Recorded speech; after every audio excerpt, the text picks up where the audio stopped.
Good morning Mahavitaran batch. चलिए मैं आप लोगों का स्वागत करता हूँ रिवीजन बैच के अंदर। तो आज ये हमारा रिवीजन बैच का पहला लेक्चर है।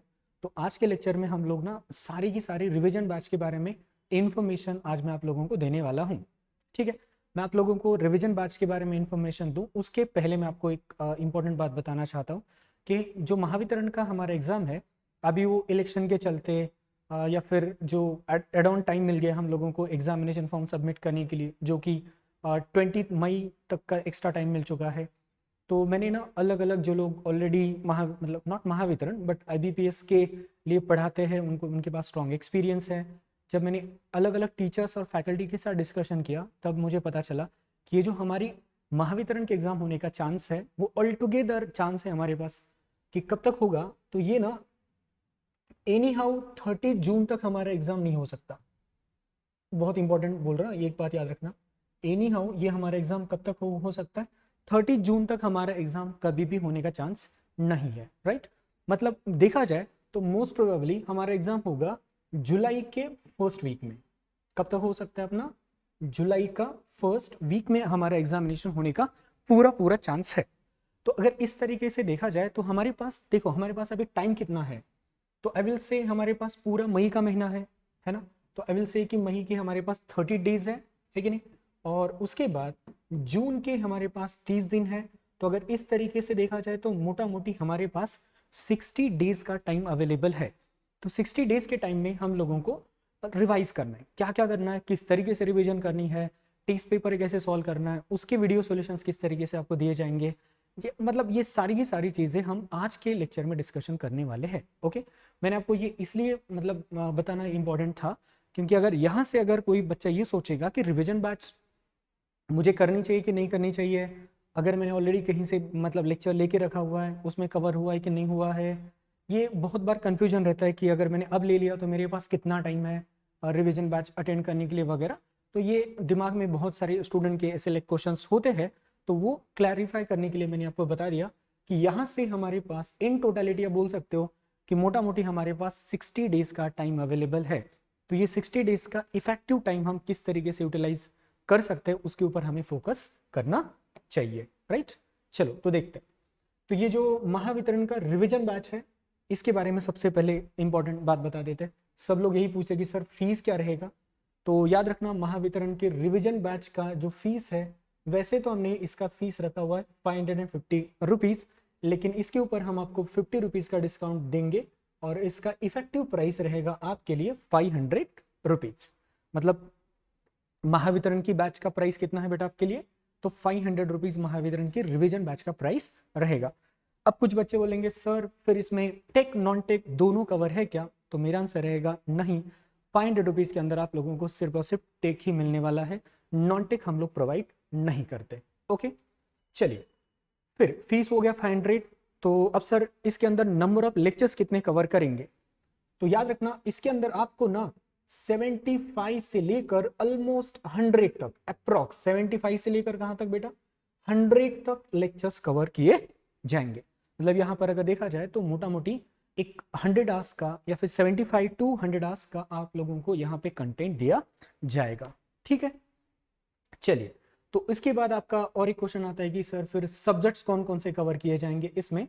तो देख लेना इंपॉर्टेंट जितने सब्जेक्ट्स है हम मतलब I will rather than subject, जितने भी इंपॉर्टेंट मतलब आई विल से कि कंसेप्ट्स है वो पूरे के पूरे कंसेप्ट्स कवर किए जाएंगे। ये 75 से लेकर 100 आवर्स तक का जो कोई आपका रिवीजन बैच का कोर्स है इसके अंदर हम क्या करेंगे, जितने भी इंपॉर्टेंट मतलब कंसेप्ट मतलब सब्जेक्ट से ज़्यादा मैं वर्ड बोल रहा हूँ कि कंसेप्ट जितनी ज़्यादा इंपॉर्टेंट है वो सबसे इंपॉर्टेंट हम यहाँ पे कंसेप्ट कवर कर लेंगे।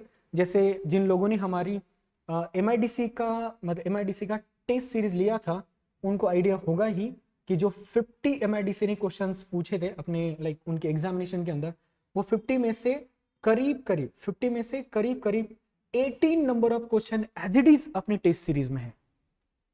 लिटरली 18 क्वेश्चन है जो एज इट इज है। देख लेना 50 में से 18 क्वेश्चन एज इट इज मिलना ये कोई छोटी बात नहीं है बेटा। ओके, तो इससे आप एक बात का तो अंदाजा लगा सकते हो कि हम लोगों को मतलब इस बैच का इस लेवल का मतलब जो IBPS की लेवल है महावितरण के लिए उसका हम लोगों को परफेक्ट अंदाजा है कि ये लोग किस लेवल तक जा सकते हैं। वैसे भी हमने ना टेस्ट सीरीज वाले कोर्स के अंदर मल्टीपल लेवल्स को ऑलरेडी कवर अप कर दिया है आप लोगों के लिए। आप लोग चाहो तो टेस्ट सीरीज वाले फोल्डर में जाकर भी देख सकते हो, ठीक है। तो यहाँ पे फिर हम अगर आप लोगों को अगर एक सब्जेक्ट की आइडिया देनी है कि कौन कौन से सब्जेक्ट्स हम यहाँ पर कवर करेंगे, तो सबसे इंपॉर्टेंट देख लेना, हम लोग यहाँ पे कवर करेंगे बेटा फाइनेंशियल अकाउंट, ओके, जो कि सबसे इंपॉर्टेंट पोर्शन है अपने महावितरण जूनियर असिस्टेंट अकाउंट्स के बैच के लिए। फाइनेंशियल अकाउंट कवर करेंगे।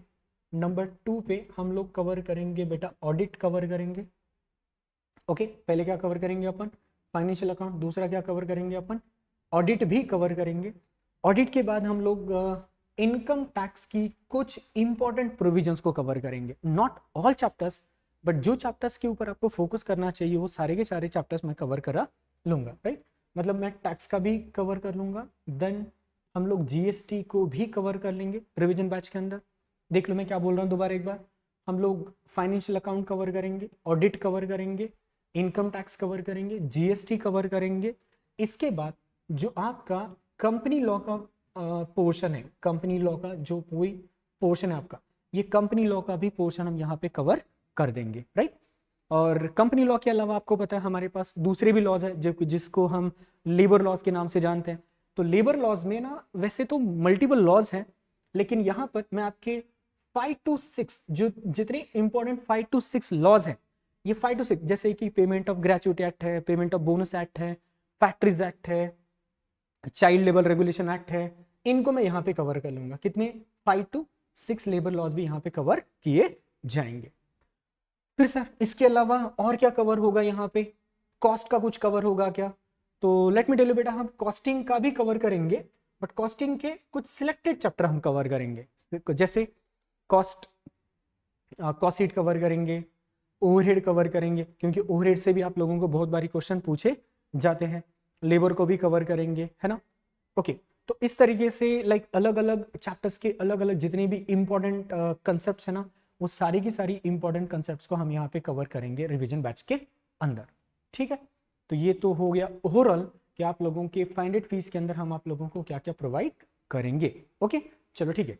एंड द मोस्ट इंपॉर्टेंटली और एक बात याद रखना, जिस किसी ने अपना ये रिवीजन बैच लाइक खरीद के रखा हुआ है, उन लोगों को रिवीजन बैच के अंदर ही अकाउंट्स एंड ऑडिट का ई बुक फ्री दिया जाएगा। अकाउंट्स एंड ऑडिट का बेटा आप लोगों को क्या मिलेगा, ई बुक एकदम फ्री में मिलने वाला है, ओके। तो देख लेते हैं एक बार मैं आपको शॉर्ट में बता देता हूँ कि यहाँ पर हम कौन कौन से चैप्टर्स को कवर करेंगे, राइट। मैं क्या बोल रहा हूँ, यहाँ पर हम कौन कौन से एक्चुअली चैप्टर्स को कवर करेंगे। देख लेना, पहला चैप्टर कौन सा अपना, basic concepts of accounting terms. वैसे ये रिवीजन बैच में हम नहीं करेंगे, क्यों, क्योंकि ना इसमें हम क्या पढ़ते हैं, जैसे ट्रांजेक्शन क्या है, डेटर कौन है, क्रेडिटर कौन है, बैलेंस शीट क्या है, प्रॉफिट एंड लॉस अकाउंट क्या होता है, कैपिटल क्या होती है, ऐसी चीजें ये चैप्टर के अंदर हम पढ़ते हैं, राइट। तो अगला चैप्टर है अपना थियोरेटिकल फ्रेमवर्क 1। हाँ, ये बहुत इंपॉर्टेंट है। जैसे इसके अंदर हम गोइंग कंसर्न कंसेप्ट है, कंजर्वेटिज्म कंसेप्ट है, ओके, कॉस्ट कंसेप्ट है, ओके, ऐसे अलग अलग कंसेप्ट यहाँ पर अपन कवर करेंगे। थर्ड चैप्टर रहेगा अपना कौन सा, basic accounting procedure. Basic accounting procedure में हम यहाँ पर क्या पढ़ेंगे, journal, ledger, trial balance, journal, ledger, trial balance, इसके अलावा सब्सिडरी बुक पढ़ेंगे और ट्रायल बैलेंस तक भी चले जाएंगे, राइट, वहां तक। फिर अगला चैप्टर होगा अपना ट्रायल बैलेंस। ट्रायल बैलेंस के बाद आ जाएगा सब्सिडरी बुक। सब्सिडरी बुक के बाद ये चैप्टर एक बहुत ही इंपॉर्टेंट चैप्टर है, नाम है चैप्टर का capital and revenue items. Capital and revenue items, basically आपको ना ये चैप्टर में फोकस करना है कि वो कौन से एक्सपेंडिचर्स हैं जिनको अपन कैपिटल का मतलब रेवेन्यू कैपिटल मानते हैं, और ऐसे कौन से एक्सपेंडिचर जिनको अपन रेवेन्यू मानते हैं, क्योंकि ये चैप्टर उसी के यूपर फोकस करता है, राइट। उसके बाद अपना अगला चैप्टर है रेक्टिफिकेशन ऑफ एरर्स करके, है ना, रेक्टिफिकेशन ऑफ एरर्स। हाँ, ये चैप्टर के ऊपर भी आप यूं कह सकते हो कि ना, ये चैप्टर के ऊपर आप लोगों को लेट्स से मिनिमम 2 क्वेश्चन तो बनने का चांस रहेगा ही रहेगा। कौन से चैप्टर के ऊपर बेटा, रेक्टिफिकेशन ऑफ एरर्स वाले चैप्टर के ऊपर। देन डेप्रिसिएशन, इसके ऊपर तो क्वेश्चन रहेगा ही रहेगा।